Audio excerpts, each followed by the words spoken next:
Hello everyone. मैं यार रोहित आपका स्वागत करता हूँ मेरे यूट्यूब चैनल रोहित की कक्षा में। तो वो 3 दिन की ब्रेक, ठीक है ना।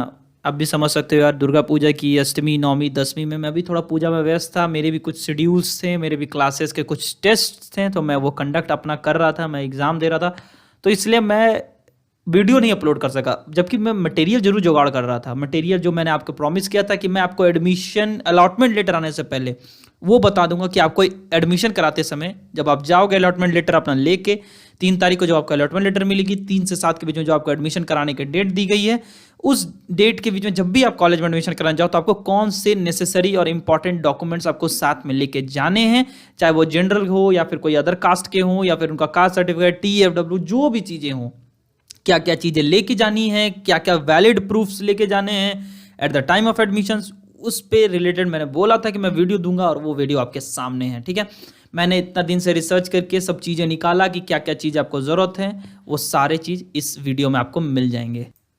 ठीक है, तो ये वीडियो को यार आप लोग पूरा देखो यार, कंप्लीट देखो। मैं इसमें पूरा डिटेल में समझाऊंगा कि क्या क्या चीज़ें आपको ले जानी चाहिए। करीबन 15 से 16 पॉइंट्स हैं, ठीक है ना। वो सब मैं बताऊंगा कि क्या क्या चीज़ें आपको लेके जानी है, जेरोक्स लेके जानी है, ओरिजिनल कौन कौन से डॉक्यूमेंट्स आपको कवर करनी है। तो ये वीडियो आप देख सकते हो, पूरा देखो। और ये गारंटी मैं देता हूँ यार, इससे बाहर कुछ आपको ले जाना नहीं पड़ेगा, कोई टेंशन की बात नहीं। अगर ये वीडियो को आप लास्ट तक देखते हो, लास्ट के सेकंड तक देखते हो, तो आपको मैं बहुत सारी चीज़ें बताऊंगा। लास्ट तक आप लोग बहुत कोई नहीं देखते हो तुम, और फिर मुझे बोलते हो कि मैंने ये चीज़ नहीं बताया, जबकि लास्ट तक मैं बहुत सारी चीज़ें कवर कर देता हूँ। ठीक है, तो आप ये पूरा वीडियो को देखो, आपको समझ में आ जाएंगी। मैं इस तरह का इंपॉर्टेंट डॉक्यूमेंट्स हर एक एग्जामिनेशंस के अलॉटमेंट लेटर से पहले ले आऊँगा। चाहे अगर D2D की एग्जामिनेशंस की जो भी मेरिट लिस्ट आएगी, जब भी प्रोविजनल अलॉटमेंट लेटर आना होगा स्टूडेंट्स को एडमिशन कराने से पहले, तो उससे पहले मैं एक उनके लिए इंपॉर्टेंट डॉक्यूमेंट्स ले आऊँगा। जबकि अभी तक कोई लेटेस्ट अपडेट नहीं आई है, तो मैं बोल रहा हूँ जैसे भी एग्जाम होगी, जब भी होगी अलॉटमेंट लेटर, जब भी आने की होगी, मैं उससे पहले एडमिशन के टाइम से पहले कुछ इंपॉर्टेंट डॉक्यूमेंट्स क्या क्या आपको एडमिशन्स कराने समय ले जानी है, कि आप लास्ट टाइम हड़बड़ाओ नहीं। क्योंकि जब भी आपको मान लो जैसे 12th वाले स्टूडेंट्स जिनका अभी 3 से 7 के बीच में एडमिशन कराना हो फर्स्ट ईयर बीटेक में झारखंड में, तो आप लोग लास्ट टाइम रश करोगे, ठीक है ना, कि भाई ये डॉक्यूमेंट नहीं मिल रहा, वो डॉक्यूमेंट नहीं मिल रहा, इसका जेरोक्स कराने जाओ, इसका प्रिंट आउट निकालने जाओ। वो सब चीज़ें से बचना है, ठीक है ना। क्योंकि बहुत ऐसे स्टूडेंट है जिनका लास्ट में कुछ हो नहीं पाएगा, तो फिर दिक्कत हो जाएगा। आपके पास ये डॉक्यूमेंट नहीं, आप ये बनवाने के लिए दौड़ना शुरू करोगे, तो फिर लास्ट टाइम में बनती नहीं है, ठीक है ना। या फिर कभी कभी ना सामने होते हुए भी मिलता नहीं कुछ चीज़ें। जैसे सामने आपके पास कुछ पेपर्स पड़े हुए हैं, तो आप सोचोगे कि ये मैं यही वो पेपर्स हैं, लेकिन आपको पता ही नहीं कि कौन से पेपर्स ले जाने। तो ये सब कंफ्यूजन करने से अच्छा है कि अभी पहले देख लो, ठीक है ना। और जब तक आपका एडमिशन करने का टाइम आएगा, तब तक के लिए आप एकदम निफिकिर होकर सब पेपर्स रेडी रखोगे। तो यार वीडियो को आगे बढ़ाते हैं, ठीक है ना। कौन कौन से डॉक्यूमेंट्स चाहिए वो देखते हैं। सबसे पहले कुछ डॉक्यूमेंट जो इंपॉर्टेंट है उस पर हम लोग डिस्कस करते हैं, ठीक है। जैसे देखिए नेसेसरी डॉक्यूमेंट्स, सबसे पहला क्या है, प्रोविजनल सीट अलॉटमेंट लेटर आपको लेके जाना है, ठीक है। प्रोविजनल सीट अलॉटमेंट लेटर कौन सा, जो आपको 3 तारीख को मिलेगी। 28 तारीख को, ये वीडियो तो आपको 27 तारीख को मिल जाएगी। 28 तारीख को आपको मॉक सीट अलॉटमेंट देखने को मिल रहा है, तो उन्हीं को मिलेगा जो 23 तारीख के शाम 7 बजे तक रजिस्ट्रेशन कर लिए थे, चॉइस फिलिंग कर लिए थे। अब वो कंफ्यूजन था चॉइस फिलिंग में, बहुत किसी को लॉक नहीं हो रहा क्योंकि लॉक का बटन ही नहीं दिया हुआ है। तो उससे रिलेटेड जो कोई भी कंफ्यूजन था, वो वीडियो मैं आपको आई बटन में दे दूंगा, ठीक है। और अगर आपने अभी तक चॉइस फिलिंग नहीं किया, क्योंकि 30 तारीख तक ही रजिस्ट्रेशन, अगर आप चॉइस फिलिंग नहीं करते हो, रजिस्ट्रेशन नहीं करते हो, फी पेमेंट नहीं करते हो, तो आपको अलॉटमेंट लेटर नहीं मिलेगा, फिर आप एडमिशन नहीं करा सकते हो, ठीक है। तो अगर आपने अभी तक चॉइस फिलिंग नहीं किया है, तो कौन कौन से कॉलेजेस आपको ऊपर नीचे रखनी चाहिए, कौन से रैंक के हिसाब से किस तरह रखने चाहिए, तो वो भी वीडियो मैंने बना दिया, वो वीडियो भी मैं आई बटन में ऐड कर दूंगा। तो ये जो प्रोविजनल सीट अलॉटमेंट लेटर है, ये लेटर आपको ओरिजिनल जो है वो आपको 3 तारीख को मिलेगी, 3 नवंबर को, ठीक है, 2020 को ये मिलेगी। वो लेटर आपको निकाल के जो प्रिंट आउट निकालोगे, ठीक है ना, वो आपको मिलेगी वहीं वेब पोर्टल में, उनकी मिल जाएगी। JCCB से आप डाउनलोड करोगे तो उसको डाउनलोड करके प्रिंट निकाल लेना है आपको, ठीक है। प्रिंट निकालने के बाद आप एडमिशन कराने जा सकते हो। वो जो अलॉटमेंट लेटर आप प्रिंट निकालोगे, फिर उसके बाद 6 copies of recent passport size photograph जो आपने JEE मेंस के टाइम में दिया है, JCCB के रजिस्ट्रेशन के टाइम में दिया है, ठीक है ना। तो वो ही फोटो आप ले जाना 6 कॉपीज़ की, ठीक है। 6 नहीं, मैं बोलूँगा 8 ले जाना, 2 अपने पास भी रहेगा, आपके पास बैकअप कभी मान लो यूज़ करने के काम आएगा। फिर एडमिट कार्ड लेके जाओगे, मार्कशीट लेके जाओगे, original provisional passing certificate of 10th standard या फिर उससे इक्विवेलेंट एग्जामिनेशन। जैसे मान लो आप 10th जैक बोर्ड से दिए हो, चाहे CBSE से दिए हो, चाहे ICSE बोर्ड का दिए हो, तो जो भी तरह का, जिस तरह का भी दिए हो, तो उसका ओरिजिनल आप लेके जाओगे, ठीक है। जो CBSE के स्टूडेंट होते हैं उनको पासिंग सर्टिफिकेट 10th का नहीं मिलता है, क्योंकि मार्कशीट कम पासिंग सर्टिफिकेट वो एक ही होता है जो सीबीएसई के स्टूडेंट है, ठीक है। तो एडमिट कार्ड, मार्कशीट, ओरिजिनल सब लेके जाना है। फिर फोर्थ पॉइंट क्या है, जेईई मेंस का एडमिट कार्ड लेके जाना है, ठीक है। जिस आपने अगर जेईई मेंस दिया है तो आपके पास तो एडमिट कार्ड होगा ही, तो वो एडमिट कार्ड लेके जाना, क्योंकि उसमें प्रूफ क्या होता है ना कि उसमें इन्विजिलेटर का सिग्नेचर होता है, तो ओरिजिनल लेके जाना। जिसका सिग्नेचर नहीं होगा ना इन्विजिलेटर का, तो वो अप्लाई वो लेंगे ही नहीं, क्योंकि वो प्रूफ ही रहेगा ना कि जैसे मान लीजिए आपका इन्विजिलेटर का सिग्नेचर रहेगा तो वो प्रूफ होता है उनके लिए कि हाँ आपने एग्जामिनेशन में आप प्रेजेंट थे, ठीक है ना। अगर भुला गया आपका जेईई मेंस का एडमिट कार्ड तो यार आप एफआईआर करवा लो, वो एफआईआर की कॉपी ले जाना, ठीक है ना। तो उससे आप बच जाओगे चीज़ें से। अब नेक्स्ट क्या है, फिर आप 12th का इक्विवेलेंट एग्जामिनेशन लेके जाओ, चाहे आप आईसीएसई बोर्ड का हो, चाहे सीबीएसई, चाहे जैक बोर्ड के 12th आप पास आउट हो, उसके एडमिट कार्ड, मार्कशीट, ठीक है ना, पासिंग सर्टिफिकेट तो 12th में आपको मिलेगा, चाहे आप सीबीएसई या किसी भी बोर्ड से हो, तो वो आपको लेके जाना ओरिजिनल। अभी तक मैं सब ओरिजिनल की बात कर रहा हूँ, जेरोक्स अभी मत लेके जाना यार, ओरिजिनल लेके जाओ, वो सब वहाँ जमा होता है। हाँ, आप अगर सोच रहे हो कि आप ओरिजिनल नहीं दोगे, वहाँ ओरिजिनल जमा हो जाता है, ठीक है। कोई कोई बचा लेते हैं, जिनका दिमाग होता है वो अपना बचा लेते हैं, और जमा करने से सब बोलते हैं सर ले लीजिए जेरोक्स, ले लीजिए जेरोक्स। तो आप भी ट्राई कर लेना, क्योंकि यार ओरिजिनल जमा हो जाता है ना तो एकदम लगता है ना कि मेरे सारे सर्टिफिकेट एक जगह जमा है, कहीं कुछ हो जाए तो मेरा सारा सर्टिफिकेट भूला जाए। असल में ऐसा कुछ नहीं होता है। सारे कॉलेजेस आपका ओरिजिनल इसलिए जमा लेते हैं ना, वो आपके लिए एक सिक्योर कर लेते हैं कि वो ये बच्चा मेरे अलावा कहीं और जाकर एडमिशन नहीं लेगा, ठीक है ना। बहुत सारे स्टूडेंट ऐसे क्या करते हैं ना अदर स्टेट में, जैसे बिहार का क्या सीन हो जाता है ना कि ये बच्चा यहाँ भी पढ़ रहा है, वो बच्चा वहाँ भी पढ़ रहा है, तो इस तरह के चीज़ों से बचने के लिए वो ओरिजिनल आपका जमा ले लेते हैं, ठीक है। फिर आप लोकल रेसिडेंट सर्टिफिकेट एलआरसी, जो बहुत बड़ा इशू चल रहा है कि भाई मेरा एलआरसी नहीं बना हुआ है तो मेरा मेरिट लिस्ट में जगह नहीं बनाई है, तो एलआरसी आपका बनाना चाहिए एसडीओ से या फिर डीसी ऑफ झारखंड स्टेट का इशूड होना चाहिए, ठीक है। वो आप ओरिजिनल लेके जाओगे वहाँ। फिर अगर आप किसी कास्ट से बिलोंग करते हो या किसी कास्ट से आपको सर्टिफिकेट मिल रहा है, मतलब किसी कास्ट से आपको सीट अलॉट हो रहा है, तब आप दोगे। जरूरत नहीं है, जिसका जनरल से सीट अलॉट हो रहा है उसको तो कोई कास्ट का जरूरत नहीं है। लेकिन अगर आप EWS, BC1, BC2, SC, ST, PWD किसी भी कास्ट से आप ले रहे हो तो आपको वो कास्ट का सर्टिफिकेट जो आपका CEO, चाहे SDO या DC ऑफ झारखंड स्टेट से इशूड होना चाहिए। देखो ये चीज वहां लिखी हुई भी, if recommendation has been done under respective category, मतलब अगर आपको उस कैटेगरी से आपको अलॉटमेंट लेटर मिला है तभी। अगर आप जनरल से ले रहे हो तो आपको कोई जरूरत नहीं दिखाने की। फिर TFW सीट ले रहे हो तो आपको इनकम या एसेट सर्टिफिकेट जो इशूड होना चाहिए SCO और SDO से झारखंड स्टेट का, वो आपको वहां पर शो करना होगा। तो ये सब चीजें हैं जो आपको दिखानी होगी ओरिजिनल अभी, ठीक है ना। फिर और क्या दिखानी होगी, क्यों, स्कूल या कॉलेज लिविंग सर्टिफिकेट, जो स्कूल से पास होता है तो TC मिलता है ना 12th वाले स्टूडेंट्स को, तो वो आपको वहां शो करना होगा।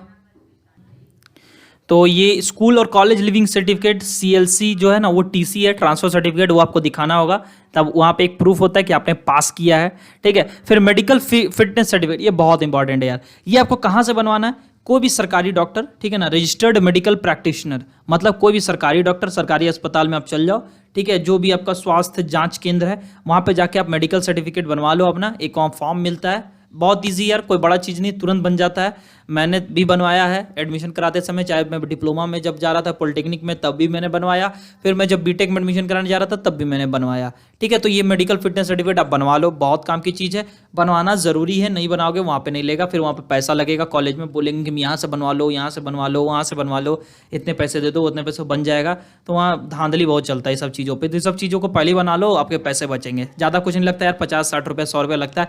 और सरकारी अस्पताल जाओगे तो वहाँ तो फ्री में बन जाना चाहिए, ठीक है ना। तो फ्री ये आपका सरकारी अस्पताल से ही जाके बनवा लो, क्योंकि सरकारी डॉक्टर से ही बनवाना है, कोई प्राइवेट डॉक्टर से मत बनवा लेना, ठीक है ना, क्योंकि जो सरकारी डॉक्टर होता है उसका जो स्टैंप लगेगा ना वो सरकारी लगता है, ठीक है ना। तो वो चीज़ें। फिर अगर कोई PH कैंडिडेट्स हैं तो उनका अपना medical board and countersign by medical superintendent, CMO, head of hospital, वो सर्टिफिकेट उनको लेके जाना। अगर कोई PH कैंडिडेट हैं तो फिजिकली चैलेंज सर्टिफिकेट आपको लेके जाना है, ठीक है। अब अगर कोई SMQ कोटा से सीट अलॉट किसी का होता है तो आपको अपना certificate regarding eligibility for SMQ quota, तो वो आप लेके जाओगे, ठीक है, SMQ कोटा वाले। अब ये सब जो सर्टिफिकेट्स आप ओरिजिनल लेके जाओगे, इनका जेरोक्स कॉपी अपना लेके जाना।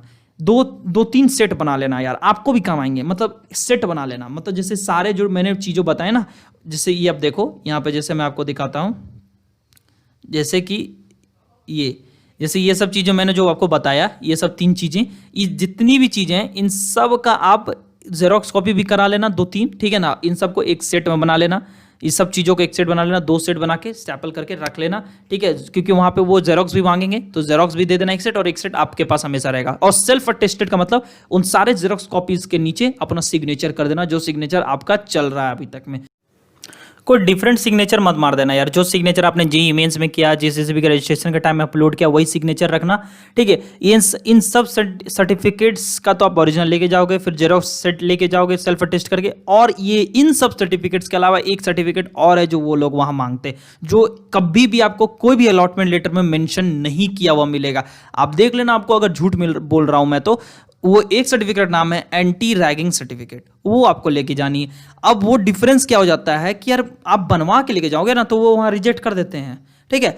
मैं जो पिछले साल एडमिशन कराने जा रहा था वीआईटी सिंदरी में, प्रोडक्शन इंजीनियरिंग मेरा मिला था मुझे D2D में, भले मैंने नहीं कराया, लेकिन जब मैं एडमिशन कराने जा रहा था, ठीक है ना, तो वहाँ पे उन्होंने बोला कि एंटी रैगिंग सर्टिफिकेट चाहिए, तो मैं बना के ले गया था पहले से, क्योंकि मैंने डिप्लोमा में देखा है मांगते हैं वो लोग, ठीक है ना। तो मुझे आइडिया था कि क्या क्या चीज़ें वो मांगेंगे एंटी रैगिंग में। तो मैं एंटी रैगिंग पहले ही से कोर्ट से बनवा के ले गया। एंटी रैगिंग ना असल में कोर्ट से ही बनती है, फिर डेबिट होती है वो एक, ठीक है ना।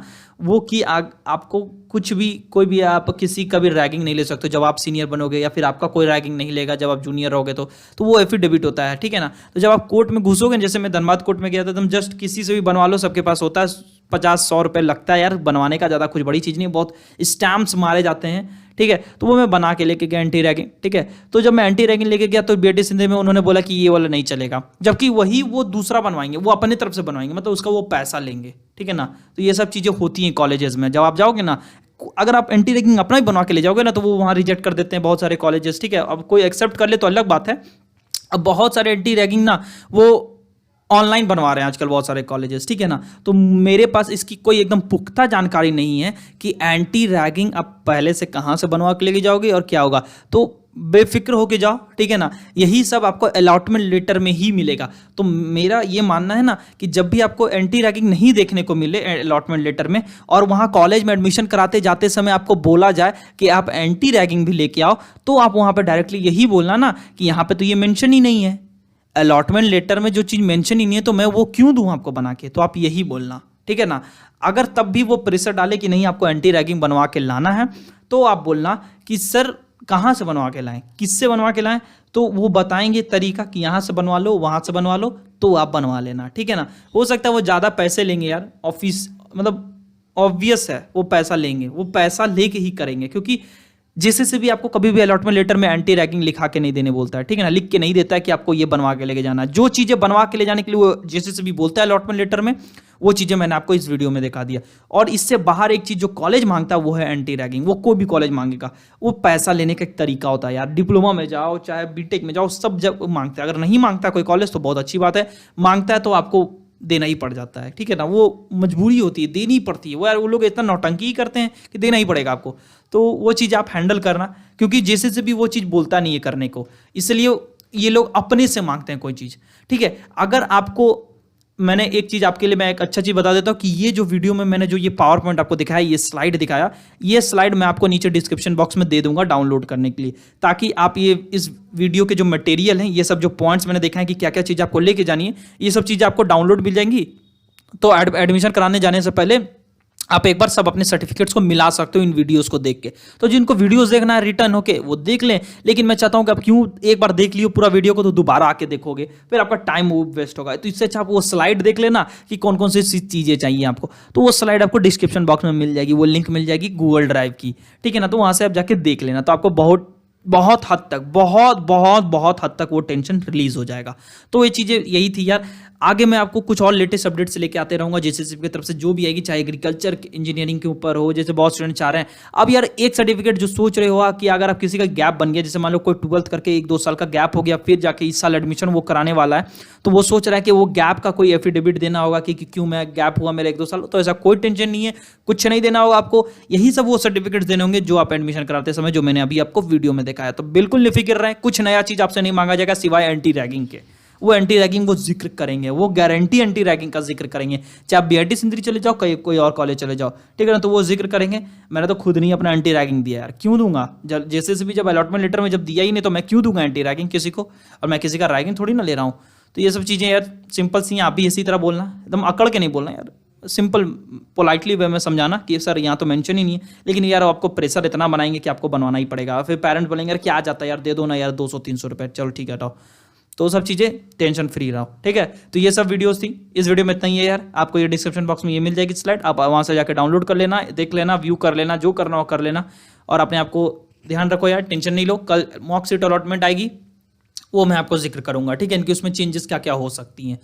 तो मिलता हूँ मैं आपसे अगली वीडियो में, तब तक के लिए अपना ख्याल रखें, सेफ रहें, सुरक्षित रहें। Thank you and guys keep supporting us. Thank you.